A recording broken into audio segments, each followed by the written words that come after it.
जय राधा माधव कुंज बिहारी।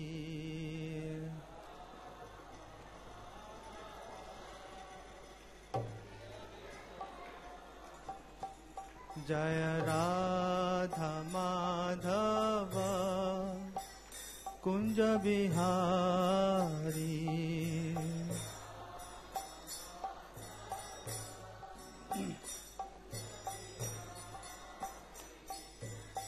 गोपी जन वल्लभ गिरिवरधारी।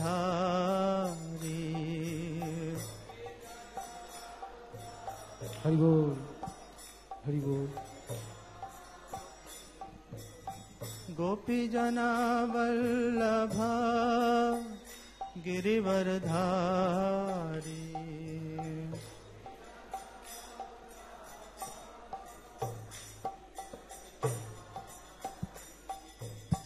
यशोदानंदन ब्रज जन रंजन।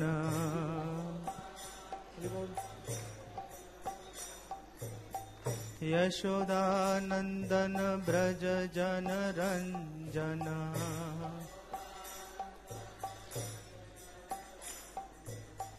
यमुना तीरा बनचारी।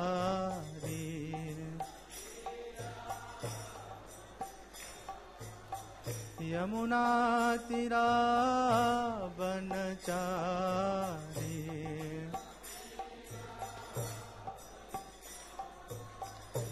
जय राधा माधव कुंज बिहारी।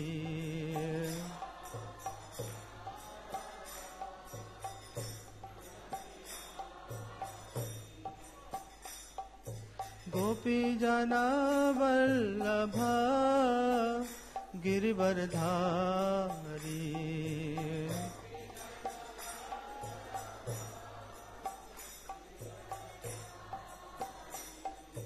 गोपी जना वल्लभ गिरिवरधारी।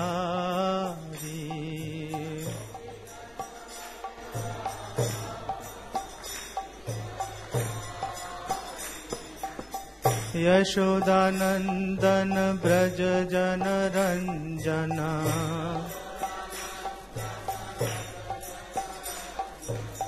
यशोदानंदन ब्रज जन रंजना।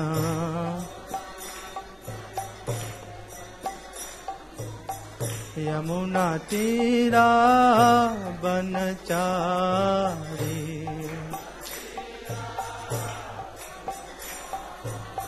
यमुना तीरा बनचारी।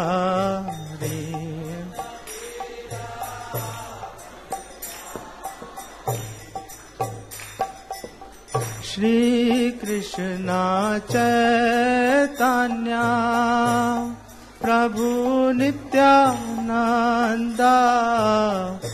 श्री अद्वैता गदाधर शिवासादि गौर भक्त वृंदा।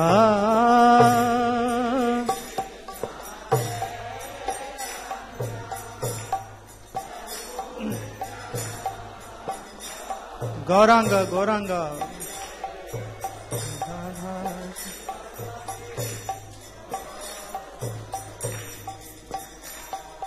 श्री कृष्ण चैतन्य प्रभु नित्यानंदा। श्री अद्वैता गदाधर शिवासादि गौर भक्त वृंदा।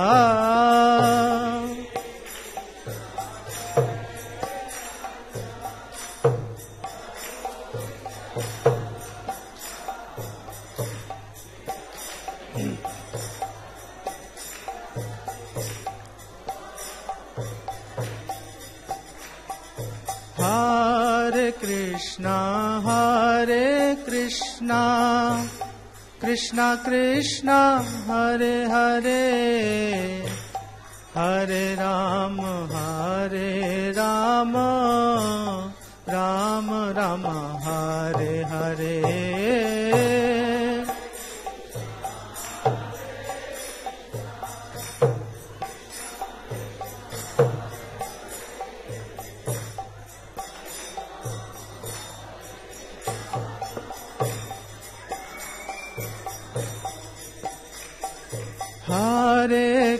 हरे कृष्णा कृष्णा कृष्णा हरे हरे हरे राम राम राम हरे हरे।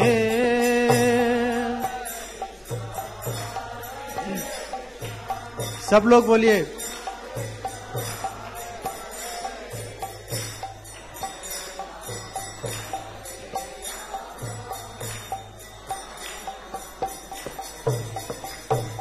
हरे कृष्णा कृष्णा कृष्णा हरे हरे हरे राम राम राम हरे हरे।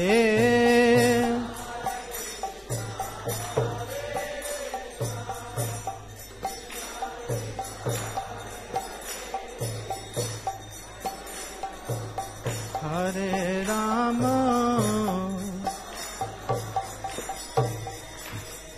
आप लोग मतलब कोई बोल ही नहीं रहे, बिल्कुल डेड हो आप लोग। थोड़ा मतलब जोर लगाओ ना, मतलब क्यों घबरा क्यों रहे हो आप लोग बोलने में। अभी आपकी लड़ाई हो जाए तो पूरा मोहल्ला सुनेगा नहीं। आप सोचो लड़ रहे हो आप, अभी पूरा जोर से बोलो आप, है ना। इतना मतलब ढीला बोलने से थोड़ा ना भगवान आएंगे, थोड़ा जोश से बोलो, ठीक है। हरे कृष्णा कृष्णा कृष्णा हरे हरे हरे राम राम राम हरे हरे।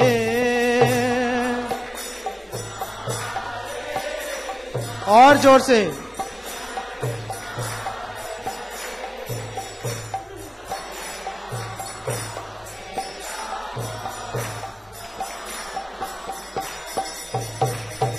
हरे कृष्णा कृष्णा कृष्णा हरे हरे हरे राम राम राम हरे हरे। हरि बोल हरि बोल।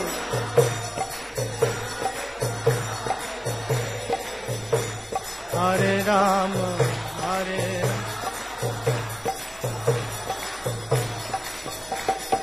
हरे कृष्णा कृष्णा कृष्णा हरे हरे हरे राम राम राम हरे हरे।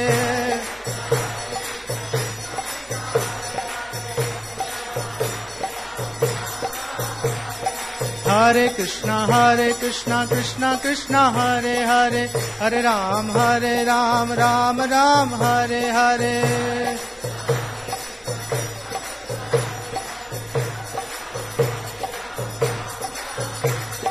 हरे कृष्णा कृष्णा कृष्णा हरे हरे हरे राम राम राम हरे हरे।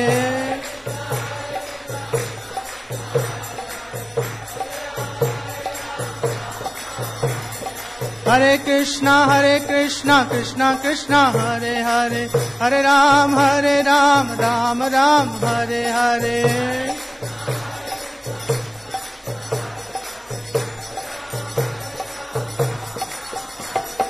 हरे कृष्णा कृष्णा कृष्णा हरे हरे हरे राम राम राम हरे हरे।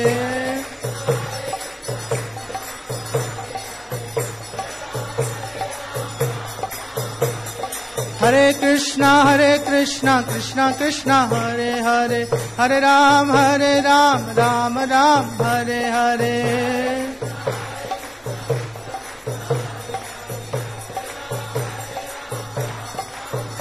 हरे कृष्णा कृष्णा कृष्णा हरे हरे हरे राम राम राम हरे हरे।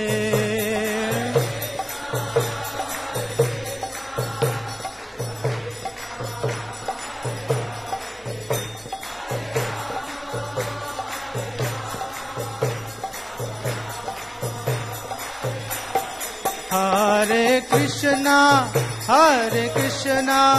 कृष्ण कृष्ण हरे हरे, हरे राम राम राम हरे हरे।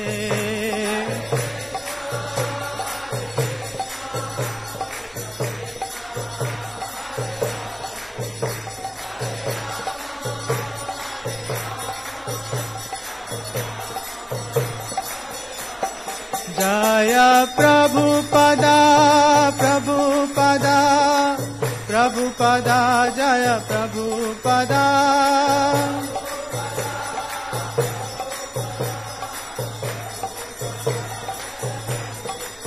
प्रभुपाद प्रभुपाद प्रभुपाद, जय प्रभुपाद।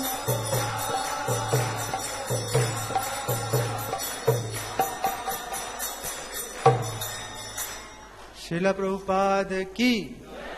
आप सब लोग प्रणाम कीजिए। जय विष्णुपाद परमहंस परिवजकाचार्य अष्टोत्तरशत, हिज डिवाइन ग्रेस शिष्य मतशील अभय चरणारविंद भक्ति वेदांत स्वामी श्रीला प्रभुपाद की।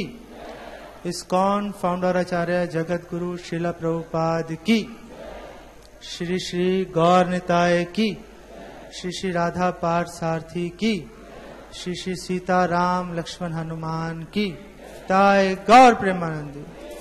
All glorious assembled devotees, all glorious assembled devotees, all glorious assembled devotees, all glories to Shri Guru and Shri Gauranga.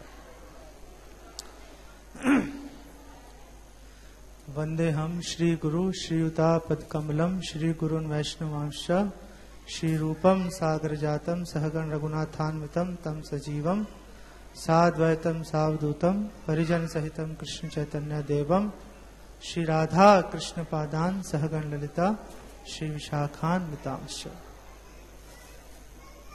जयताम सूरतो पंगोर मम मंदमतेर्गति मत्सर्वस्व पदाम्बोजो श्री राधा मदन मोहनो दिव्यत वृंदारण्य कल्प द्रुमादः श्रीमत् रत्नागार सिंहासनस्थो श्रीमत् राधा शील गोविंद देवो प्रेष्ठा लिपि सेव्यमानो स्मरामि।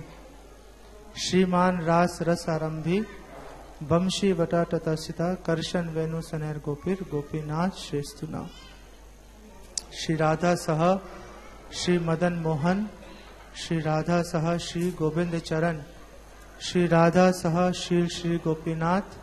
ऐ तीन ठाकुर होए गोड़ियार नाथ, ऐ तीन ठाकुर गोड़िया के करया छे आत्मसात। ऐ तीनेर चरण बंदो तीने मोरा नाथ। हरे कृष्णा।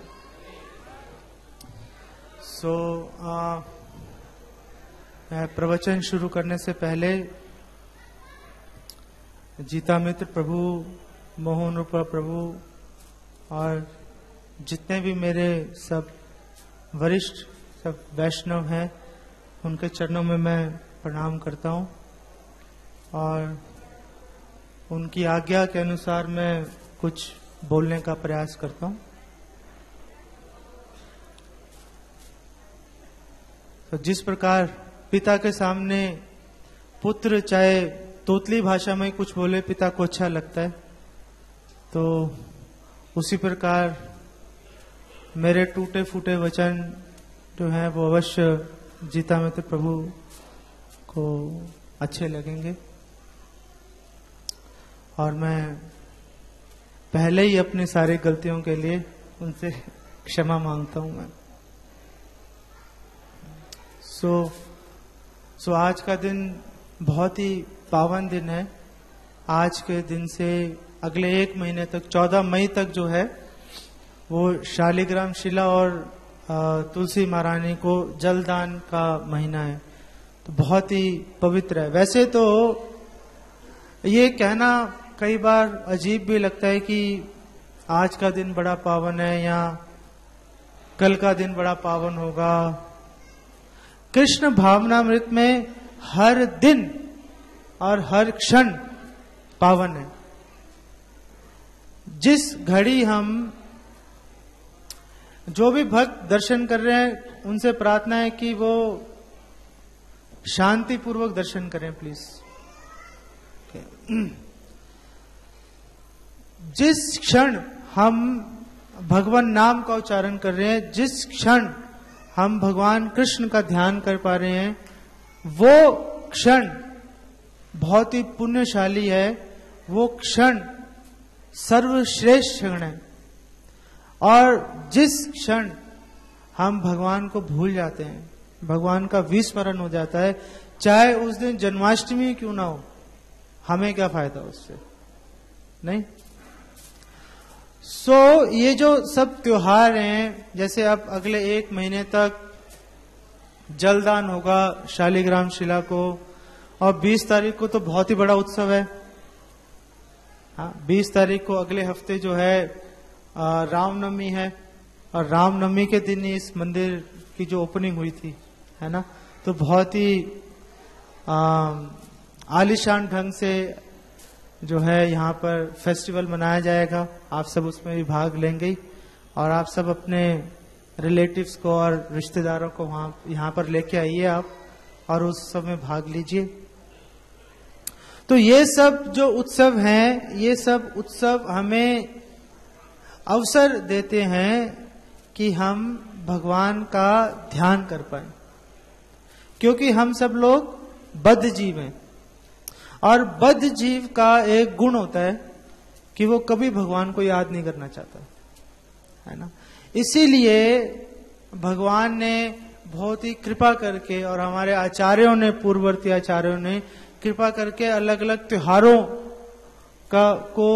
की शुरुआत की, त्योहार मनाना आरंभ किया, ताकि उससे कम से कम उस दिन तो लोग आए और भगवान का स्मरण कर पाए, भगवान के बारे में चर्चा कर पाए, भगवान कृष्ण कथा कर पाए, है ना। तो त्योहारों का अपना महत्व है, लेकिन त्योहारों का महत्व इसलिए है क्योंकि इन त्योहारों को मनाने से हमें भगवान को स्मरण करने में सहायता मिल रही है ना। अगर हम भगवान को सदैव स्मरण कर पा रहे हैं तो हमारे लिए हर क्षण, हर दिन त्योहार है ना। और भगवान ने कहा भी है, सततम कीर्तयन्तो माम, कि सदैव मेरा कीर्तन करो, मन मना भव मद भक्तो, सदैव मेरा चिंतन करो, सदैव मुझे नमस्कार करो। तो भगवान ये नहीं चाहते कि हम 16 माला करें और अपनी थैली उठाकर फेंक दें और अगले दिन ढूंढें। ज्यादातर लोगों को तो थैली मिलती नहीं है कि उन्होंने जपमाला रखी कहाँ थी, पूछना पड़ता है मेरी जपमाला किधर गई, क्योंकि आपको 22 घंटे हो गए जपमाला की शक्ल देखे हुए, भूल गए कहाँ रखी थी। प्रभुपाद ने जब 16 माला जप का प्रभुपाद ने प्रावधान किया, तो प्रभुपाद ने हमेशा इस चीज को बोला कि कम से कम 16 माला कीजिए, है ना। लेकिन हमने उसको अधिक से अधिक बना दिया 16 माला। हम लोग सोचते हैं कि 16 माला जप कर ली तो हम लोग परमहंस बन गए, है ना। ऐसा नहीं है, ऐसा नहीं है। अगर ऐसा होता तो हमें अगले दिन अपनी जपमाला ढूंढनी नहीं पड़ती, नहीं, हमें सोचना पड़ता है जपमाला कहाँ रखी थी। तो अगर हम सदैव भगवान का चिंतन कर पाए तो हमारे लिए हर दिन एक त्योहार होगा, हमें अलग से त्योहार मनाने की आवश्यकता नहीं होगी, है ना। खैर, आज के दिन के ऊपर अगर हम चर्चा करें तो शालिग्राम शिला और तुलसी महारानी को जो जल दान देने की जो प्रथा है, बहुत ही सिंपल है ना। और भगवान को प्रसन्न करने का शायद इससे सरल कोई तरीका होगा भी नहीं, है ना, कि तुलसी महारानी और भगवान शालिग्राम शिला जो है उनको जल दिया और वो प्रसन्न हो गए, है ना। इससे सरल तरीका क्या हो सकता है? गरीब से गरीब व्यक्ति भी ये काम कर सकता है। और भगवान ने भक्ति को सरल बनाने के लिए, भगवान ने भक्ति को सरल बनाने के लिए, ताकि किसी के पास कोई बहाना ना रह जाए कि मैं कैसे करूंगा भक्ति, है ना। भगवत गीता में भगवान कृष्ण ने कहा कि देखो, जो देवताओं की उपासना करेगा वो देवताओं के पास जाएगा, जो पितरों की उपासना करेगा वो पितरों के पास जाएगा, जो भूत प्रेतों की उपासना करेगा वो भूतों के पास जाएगा, और लेकिन जो मेरी उपासना करेगा वो मेरे पास आएगा। तो अर्जुन के मन में ये संशय खड़ा हो गया कि फिर तो बहुत मुश्किल होगा, फिर तो बहुत मुश्किल होगा कि इतने सारे रास्ते हैं भगवान के पास जाना, जो कि परम गति है, पंचम पुरुषार्थ है, जो उसको प्राप्त करना कितना ही कठिन होगा। धर्म को छोड़ दिया, अर्थ को छोड़ दिया, काम को छोड़ दिया, मोक्ष को छोड़ दिया, फिर ये चारों पुरुषार्थ छोड़ने के बाद एक पंचम पुरुषार्थ मिलेगा, भगवत भक्ति। भगवत भक्ति से फिर हम अगर वो करेंगे तो भगवत धाम जाएंगे, तो वो भगवत भक्ति करना कितना ही मुश्किल होगा। और भगवान ने इस संशय को काटने के लिए अगले ही श्लोक में भगवान ने बोल दिया कि पत्रम पुष्पम फलम तोयम यो में भक्त्या प्रचति, कि मुश्किल नहीं है, ऐसा नहीं है कि मेरे धाम में आना बहुत ही बड़ी बात है, ये बात सही है, लेकिन ऐसा नहीं है कि ये बहुत श्रेष्ठ बात है तो बहुत कठिन होगी, ऐसा नहीं है। बहुत ही सरल है, और इतनी सरल है कि प्रभुपाद कहते हैं कि हम चूक जाएंगे, हम इसको देखेंगे भी नहीं। इतनी सरल है कि हम इसको अनदेखा कर देंगे, हम सोचेंगे कि शायद ज्ञान योग अधिक महत्वपूर्ण है या ध्यान योग अधिक महत्वपूर्ण है, और भक्ति योग ये तो सिर्फ भक्ति भाव से तुलसी दल चढ़ाना है भगवान को, हाँ, भक्ति भाव से भगवान को जल अर्पित करना है, तो इससे क्या होगा? इससे तो परम सिद्धि प्राप्त करना बहुत ही मुश्किल लग रहा है, हाँ, इससे तो बहुत ही मुश्किल लग रहा है। तो आम व्यक्ति जो है इसकी अवहेलना कर देता है, इसको अनदेखा कर देता है। कई लोग तर्क करते हैं कि देखो, अगर हम 1000 साल तक तपस्या करेंगे तो ये फल मिलेगा, और इससे करोड़ों गुना अधिक फल सिर्फ एक बार हरे कृष्णा बोलने से कैसे मिल सकता है? ऐसा कैसे हो सकता है? लेकिन भक्ति में तर्क नहीं चलता। भक्ति में आप लॉजिक नहीं लगा सकते। आप ये नहीं कह सकते कि मैं 100 बार दंडवत करूंगा तो भगवान की प्राप्ति हो गई, 50 बार किया तो नहीं होगी, ऐसा नहीं है। भगवान ने जो प्रॉमिस कर दिया है, जो भगवान ने वचन दे दिया, चाहे वो कितना ही सरल हो देखने में, उसको भगवान पूरा करेंगे। चाहे हमें लगे कि एक बार हरे कृष्णा बोलने से सारे पाप नष्ट हो जाएंगे, सुनने में बहुत अजीब लगे, लेकिन भगवान अगर ये वचन दे रहे हैं, और भगवान ने वचन दिया ही है, ना में भक्ता प्रणश्यति, कि मेरे भक्त का कभी विनाश नहीं होगा। तो भगवान ने यदि ये वचन दे दिया, तो चाहे कितना ही अजीब क्यों ना लगे कि ऐसा कैसे हो सकता है कि एक बार हरे कृष्णा बोल दिया और सारे पाप खत्म। लेकिन ऐसा क्योंकि भगवान ने वचन दिया, इसलिए भगवान अपने वचन को सदैव पूरा करते हैं। और भगवान को प्रसन्न करने का तुलसी महारानी अर्पण करने से और सरल तरीका है ही नहीं। लेकिन अभी मैं तुलसी महारानी के बारे में जो भी चर्चा करूंगा, उसमें आप ये हमेशा ध्यान रखना कि केवल तुलसी महारानी भगवान को अर्पण करने से इतना लाभ नहीं होगा जब तक हम उसके साथ में हरि नाम नहीं करेंगे। हम जो भी काम करें, अगर उसके साथ में हरि नाम नहीं करते तो उसका वांछित फल कभी नहीं मिलेगा। उसका वांछित फल मिलने के लिए, किसी भी कार्य का फल प्राप्त करने के लिए, उसके जो प्राण है, उसके प्राण जो है वो हरि नाम है, उसका प्राण हरे कृष्ण महामंत्र है। इसीलिए हम जो भी काम करते हैं, चाहे हम भगवान की अर्चना करते हैं, चाहे मंदिर की स्थापना करते हैं, चाहे दीक्षा देते हैं, चाहे कोई भी काम हो, हम हमेशा हरि नाम के साथ करते हैं। क्योंकि हम कोई भी काम करें उसमें गलती होगी, है ना, और ना ही हमारा उच्चारण शुद्ध है। इन सारी कमियों की पूर्ति केवल हरिनाम करने से हो जाती है। और हरिनाम करने से ही, क्योंकि हरिनाम जो है वो भगवान का सर्वश्रेष्ठ गुणगान है। कृष्ण का मतलब सर्व आकर्षक, और ये सबसे मधुर नाम है भगवान का। और जब हम हरे कृष्ण महामंत्र करते हैं तो ये भगवान का सर्वश्रेष्ठ गुणगान है। और भगवान का सर्वश्रेष्ठ गुणगान करने से बाकी हम जो भी कार्य करें, जो भी विधि करें, हम उनमें जो भी कमियां होंगी इसी से उसकी पूर्ति हो जाती है। इसीलिए हम तुलसी महारानी की हम जो है गुणगान करते हैं, अभी गुरु का गुणगान करते हैं, लेकिन इन सब के साथ में हमें हरि नाम को हमेशा ही रखना पड़ेगा।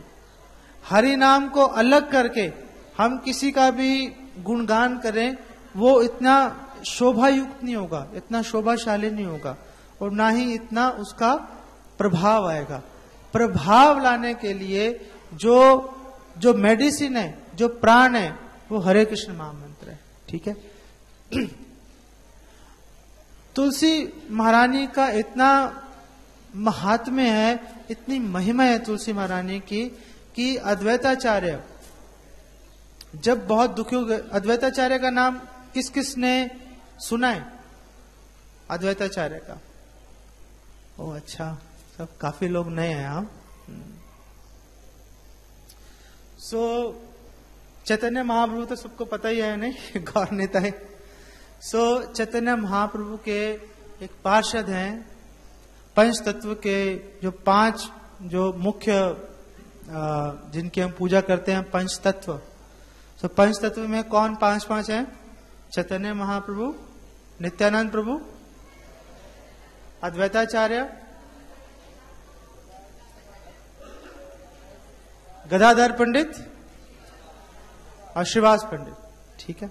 तो ये 5 है। तो इनमें अद्वैताचार्य जी बहुत ही महान, इसमें बहुत ही महान पार्षद हैं और स्वयं महाविष्णु हैं वो अद्वैताचार्य जी।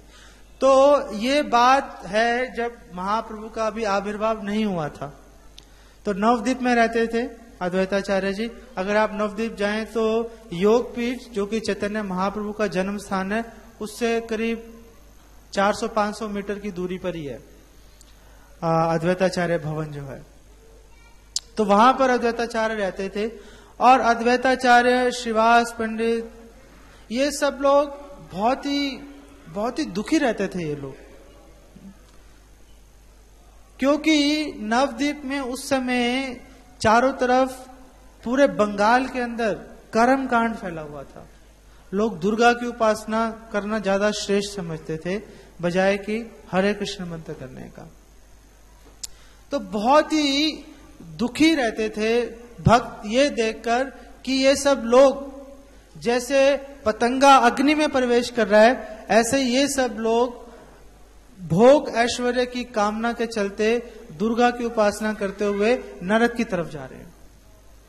और उन सबके उद्धार की कामना के लिए और सब भक्तों के सुख की कामना के लिए अद्वैताचार्य ने प्रतिज्ञा की कि मैं भगवान कृष्ण को इस धराधाम पे अवतरित करूंगा। उन्होंने ये प्रतिज्ञा की क्योंकि भक्त जो है वो आत्महत्या करने के लिए तैयार हो गए थे। भक्त कह रहे थे इतने दुष्ट लोगों के बीच में आखिर हम रहें तो रहें कैसे। अब भक्तों का मुख देखते ही कपड़ों समेत गंगा में कूदकर जो है स्नान करने का प्रावधान है। अब चारों तरफ अभक्ति हो तो कितना स्नान करेंगे गंगा जी में।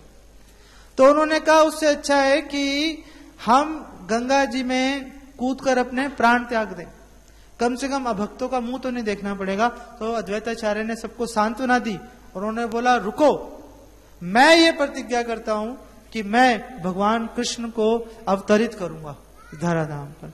और अवतरित करने के लिए उन्होंने क्या विधि की? भगवान को अवतरित करने के लिए उन्होंने शालिग्राम शिला और तुलसी की सेवा शुरू की। उन्होंने शालिग्राम शिला को वो तुलसी दल और गंगा जल अर्पित करते थे और साथ में हरे कृष्ण महामंत्र का जप करते थे। तो ऐसा करने से ही और पूरे प्रेम पूर्वक, ऑफ कोर्स जब अद्वैताचार्य करेंगे तो प्रेम पूर्वक ही करेंगे, पूरे प्रेम पूर्वक उन्होंने ऐसा किया और भगवान को मजबूर होना पड़ा धराधाम पर आने के लिए।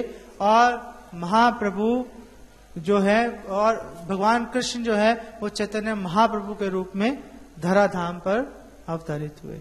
तो आप देखिए कि शालिग्राम शिला और तुलसी की सेवा करने से हम लोग, अगर आप लोग अपने घर में भी अगर शालिग्राम शिला और तुलसी सेवन करते हैं तो आपके घर में भी भगवान का आविर्भाव हो सकता है, भगवान आपके घर में भी आ सकते हैं, है ना। और इससे सरल कोई उपाय नहीं है। और हम अगर अपने शास्त्र उठा के देखें, हमारे पूरे शास्त्र भरे पड़े हैं तुलसी महारानी की जो उनकी महिमा से। स्कंद पुराण में तो बहुत ही महिमा लिखी है तुलसी महारानी की। तो मैं 2 श्लोक बताऊंगा आपको स्कंद पुराण के।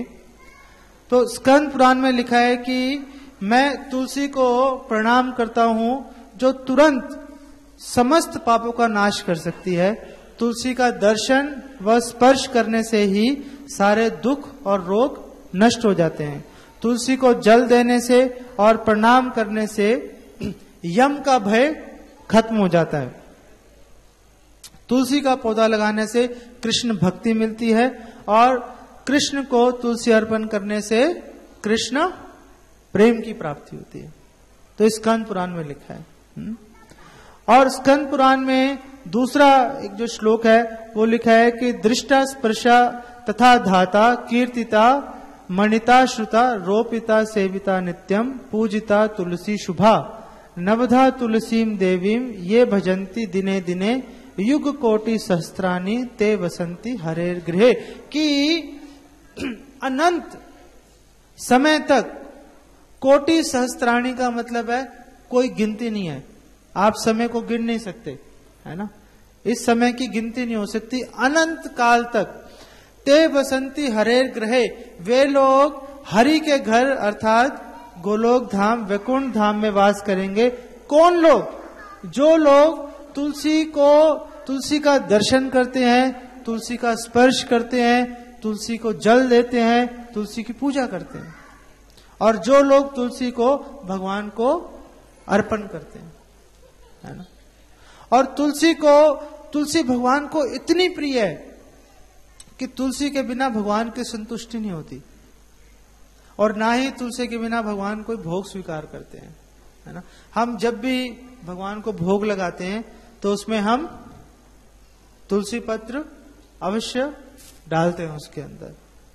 और गोवर्धन लीला के बारे में तो आप सबको पता ही है। गोवर्धन लीला के बारे में किस किस को पता है? गोवर्धन लीला के बारे में नहीं पता। आप लोग हाथ नहीं खड़ा करना चाहते, नहीं?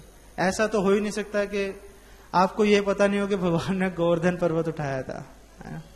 ठीक है, तो आप लोग हाथ क्यों नहीं खड़ा करना चाहते? गोवर्धन भगवान ने उठाया था, ये किस किस को पता है इस बारे में? हाँ ठीक है, हाँ अच्छा। सो जब भगवान ने गोवर्धन को वापस जो 7 दिन उठा के रखा, धारण किया भगवान ने, उसके बाद जब भगवान ने गोवर्धन पर्वत वापस रखा तो भगवान कृष्ण जो है उन्होंने स्वयं गोवर्धन का रूप धारण कर लिया और सभी ब्रजवासियों को बोला कि मुझे भोग अर्पित करो।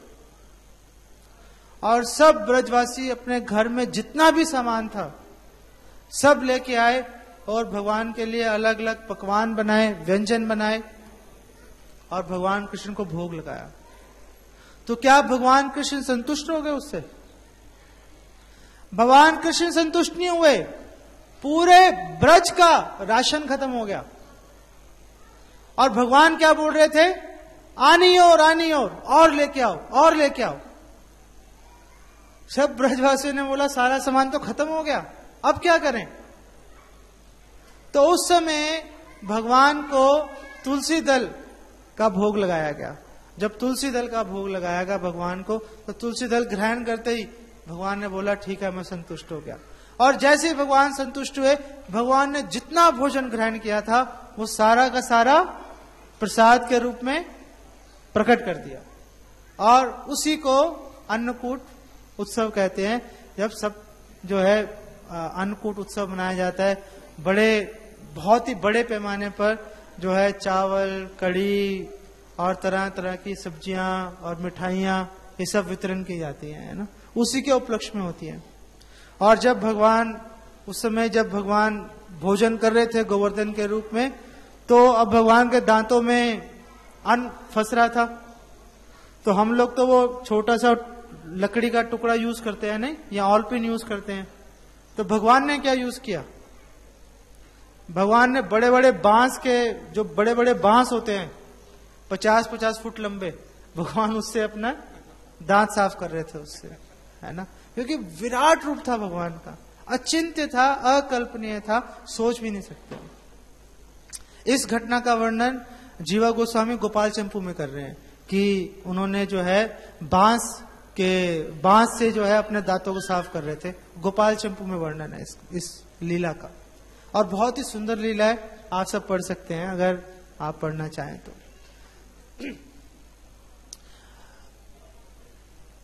एक बार नारद, अब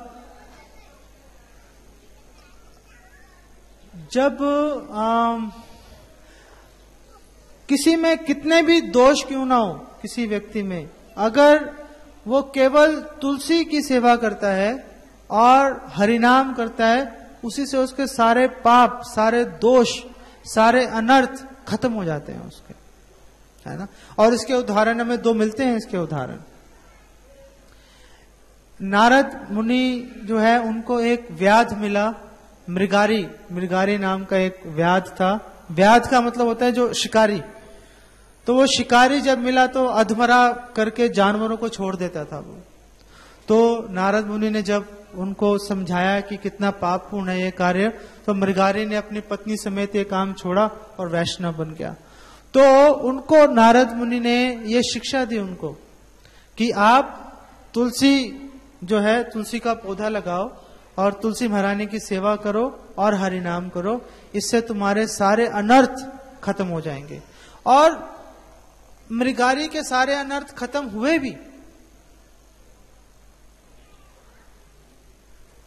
और इतने अनर्थ खत्म हो गए कि एक बार नारद मुनि जब उनसे दोबारा मिलने आए, एक अपने फ्रेंड के साथ में, पर्वत मुनि के साथ में, तो दूर से जब मृगारी ने देखा तो दौड़ के जा नहीं पाया उनके पास में, है ना। हम लोग तो जब गुरु आते हैं तो भागते हैं, है ना, वैष्णव को धक्का भी दे देते हैं हम गुरु से मिलने के लिए, नहीं। लेकिन मृगारी जो व्याध था, जो शिकारी था, वो दौड़ के नहीं गया वहां पर, क्योंकि वो नीचे देख रहा था जमीन पर कि कोई चींटियां ना मर जाए उसके पैर के नीचे आके, इसलिए बहुत सावधानी से पैर रख रख के जा रहा था। तो पर्वत मुनि ने बोला कि इसमें कोई आश्चर्य की बात नहीं है। एक शिकारी में इतना परिवर्तन आ गया, एक तरफ वो जहां पर पशुओं को, हिरण इत्यादि जानवरों को आधा ही मार के छोड़ रहा था, क्योंकि उनको तड़पते हुए देख के उसको अच्छा लगता था, ऐसा व्यक्ति, उसमें इतना बदलाव आ गया कि वो अभी चल भी नहीं रहा ठीक से, इस भय से कि उसके पैर के नीचे चींटी ना आ जाए। तो पर्वत मुनि ने कहा इसमें कोई आश्चर्य की बात नहीं है, ये तो हरिनाम का और तुलसी की सेवा करने का प्रभाव है, इसमें क्या आश्चर्य की बात है, ये ऐसा होना तो स्वाभाविक है ना।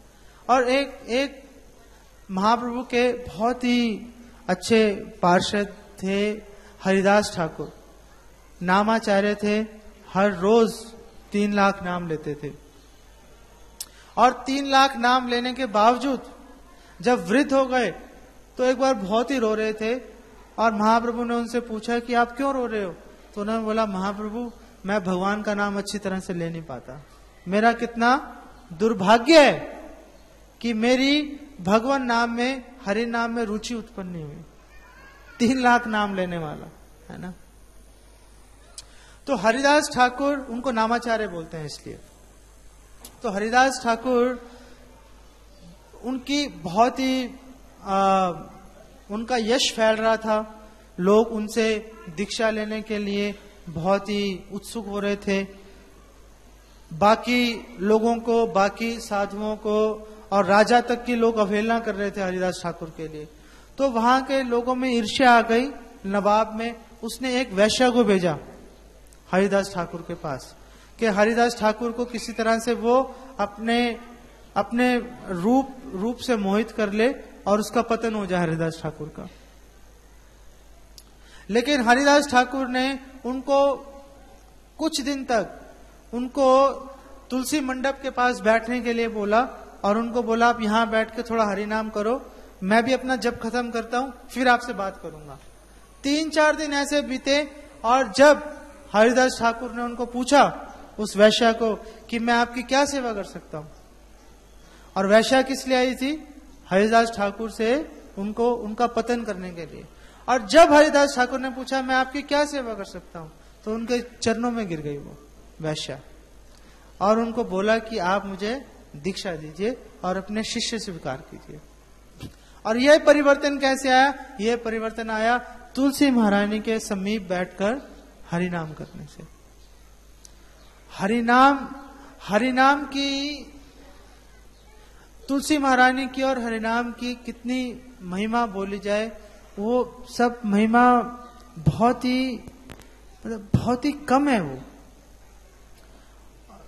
और तुलसी की सेवा करना भक्ति के 64 जो अंग है उसका एक हिस्सा है उन 64 अंगों में।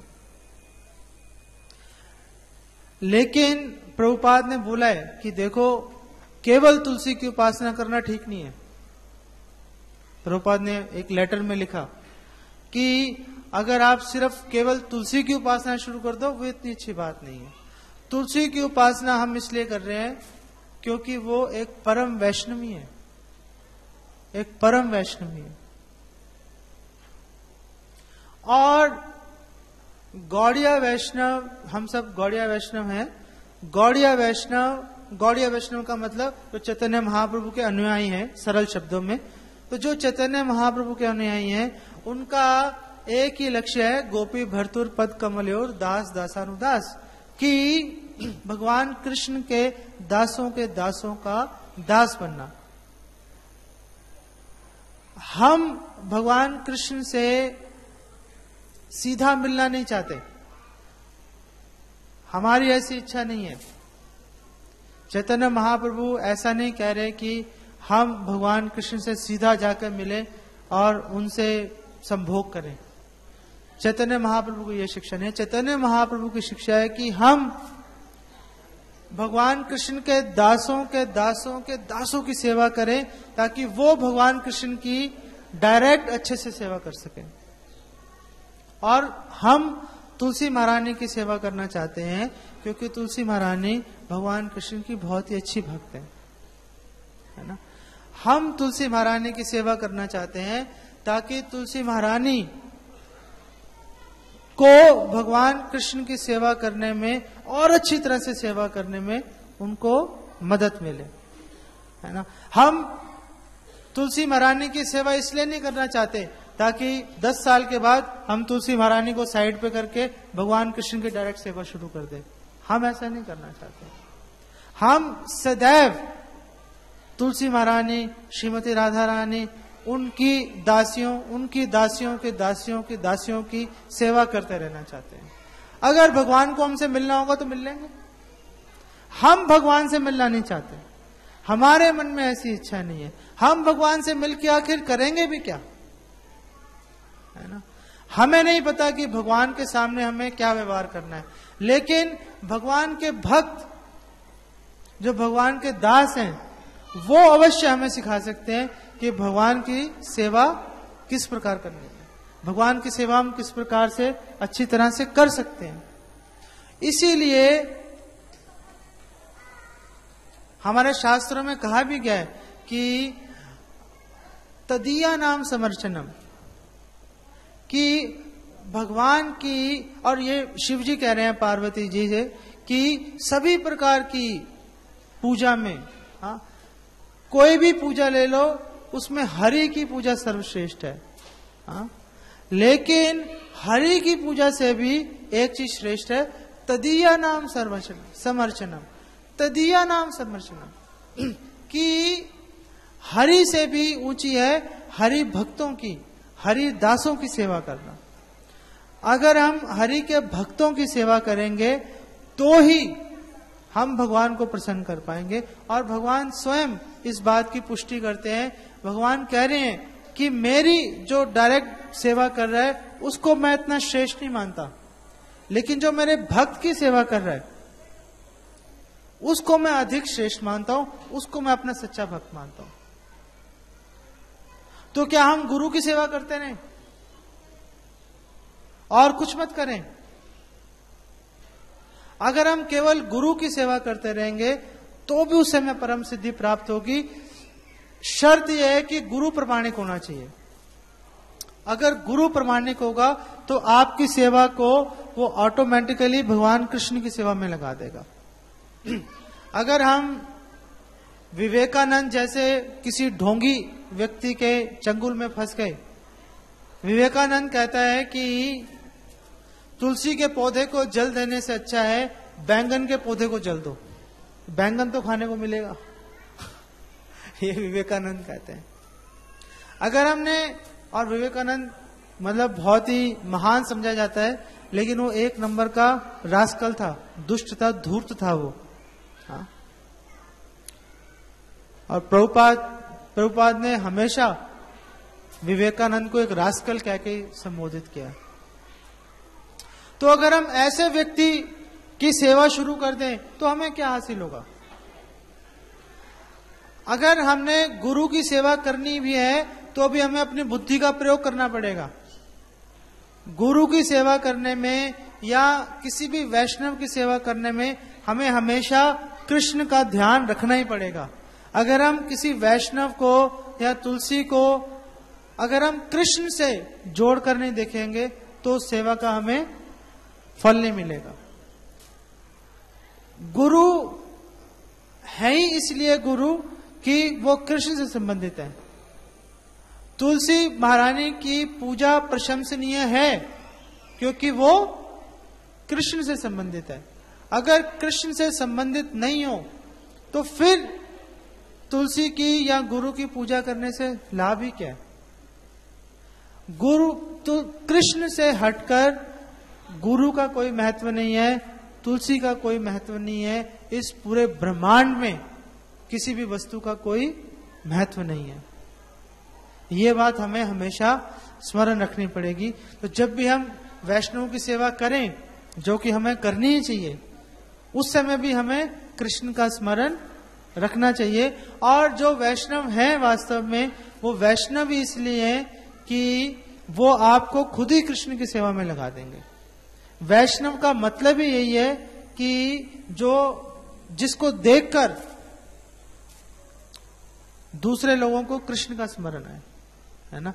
ये परिभाषा चैतन्य महाप्रभु ने पुरी में दी थी कुलीन ग्रामवासियों को। कुलीन ग्रामवासियों ने पूछा था महाप्रभु से कि वैष्णव कौन है, तो महाप्रभु ने अलग अलग समय पर 3 साल में 3 अलग अलग परिभाषाएं दी थी, लेकिन एक परिभाषा महाप्रभु ने यह भी दी थी कि जिसको देखकर विष्णु का स्मरण आए, जिसको देखकर कृष्ण का स्मरण आए, वही वैष्णव है ना। अब वैसे तो तुलसी महारानी आखिर एक पौधे के रूप में आई कैसे, है ना। शालिग्राम, भगवान ने शालिग्राम रूप किस प्रकार से लिया, ये भी बहुत ही इंटरेस्टिंग स्टोरी है ये। और ब्रह्म वैवर्त पुराण में इसका वर्णन है, लेकिन क्योंकि आप में से ज्यादातर नए हो इसलिए मैंने उस स्टोरी को सुनाना उचित नहीं समझा मैंने, है ना। लेकिन अगर आप कोई पढ़ना चाहो तो ब्रह्म वैवर्त पुराण में इस बात का बहुत ही विस्तार से वर्णन है कि आखिर तुलसी महारानी कौन है, पूर्व जन्म में कौन थी वो, और वो पौधे के रूप में कैसे आई। वैसे तुलसी महारानी, जो तुलसी जी जो है वो एक गोपी थी गोलोक वृंदावन में, और किसी कारणवश उनको इस धराधाम पे आना पड़ा उनको, और उनके शरीर से जो है नेपाल में एक नदी है गंडकी नदी, तो गंडकी नदी बनी, वो तुलसी देवी जो है उनका शरीर है, और जो उनके बाल थे तुलसी देवी के, उनके बाल जो है वो तुलसी के पौधे के रूप में विकसित हो गए वो। सो मैं यहीं पे विराम देता हूँ और मैं प्रार्थना करता हूँ जीता मित्र प्रभु से कि वो इस विषय में कुछ और बताएं। हरे कृष्णा। बहुत बहुत धन्यवाद प्रभु जी। तो ये जो महीना है तुलसी शालिग्राम जलदान का, तो इसमें जो है विशेष इन्होंने बताया कि बहुत ही सरल विधि है भगवान को प्रसन्न करने की। तो जैसा कि हमने सुना है कि शालिग्राम भगवान को जो है ये महीना ज्यादा गर्मी का लगता है। वैसे हम लोगों के लिए गर्मी का जो महीना है वो और आगे आएगा, अभी इतनी ज्यादा गर्मी नहीं है, लेकिन भगवान के लिए जो है गर्मी सर्दी का जो हिसाब है वो भगवान का अलग होता है। तो भगवान को जो है आज के दिन से जो है गर्मी का विशेष रूप से मतलब उनको लगता है, महसूस होती है गर्मी। तो इसलिए इसमें होता क्या है कि एक एक बूंद जो जल है वो शालिग्राम के ऊपर गिराया जाता है। तो ऐसा जो है उपाय किया जाता है। यहाँ राधा पार्थसारथी के अल्टर में आप देख रहे हैं कि तुलसी का गमला रखा हुआ है सामने और एक स्टैंड बना हुआ है, और स्टैंड के ऊपर स्टैंड में जो है एक बर्तन लटकाया गया है। उस बर्तन में जो है जो छेद है वो इस प्रकार से बनाया गया है कि एक एक बूंद पानी गिरे, और शालिग्राम शिला जो है उस तुलसी के नीचे। तो इस प्रकार से होता क्या है कि शालिग्राम जल प्राप्त करते हैं और उनको शीतलता प्राप्त होती है, और वही जल जो है फिर तुलसी जी को मिलता है चरणामृत के रूप में। तो तुलसी जी ग्रहण करती हैं। तो ये जो है जो महीना है ये बहुत अच्छा अवसर है सेवा करने का। तो सवेरे सवेरे ऐसी व्यवस्था की जाती है, दिन भर जो है जल की बूंदें गिरती रहीं शालिग्राम के ऊपर, और शाम को फिर जो है ये निकाल देते हैं और तुलसी को जो है मतलब बाहर रख देते हैं। इस प्रकार से ये जो विधि है ये चलती रहती है पूरे महीने। और इन्होंने उल्लेख किया ब्रह्म विवर्त पुराण का कि इसमें जो तुलसी देवी थी तो उनको जो है उन्होंने जो है भगवान को शाप दिया पत्थर बनने का, और भगवान जो है फिर पत्थर बन गए। तो इसमें भगवान का जो है बहुत बड़ा गुण है कि भगवान से वैसे कोई अधर्म नहीं होता। वैसे कहा जाए कि भगवान ने जो है शंखचूड़ की पत्नी में जो है मतलब सती तो भंग किया उनका। तो भगवान के लिए कोई अधर्म नहीं लगता है, और न भगवान का शरीर ऐसा भौतिक है, न भगवान का शरीर खून और मांस या वीर्य का बना हुआ है।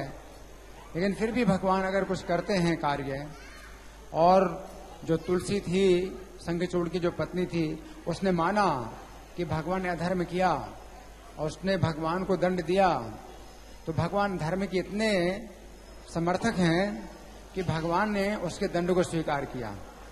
ये भी एक शिक्षा की स्थापना करने के लिए तो भगवान ने स्वयं जो है उस दंड को स्वीकार किया, तो भगवान पत्थर बन गए।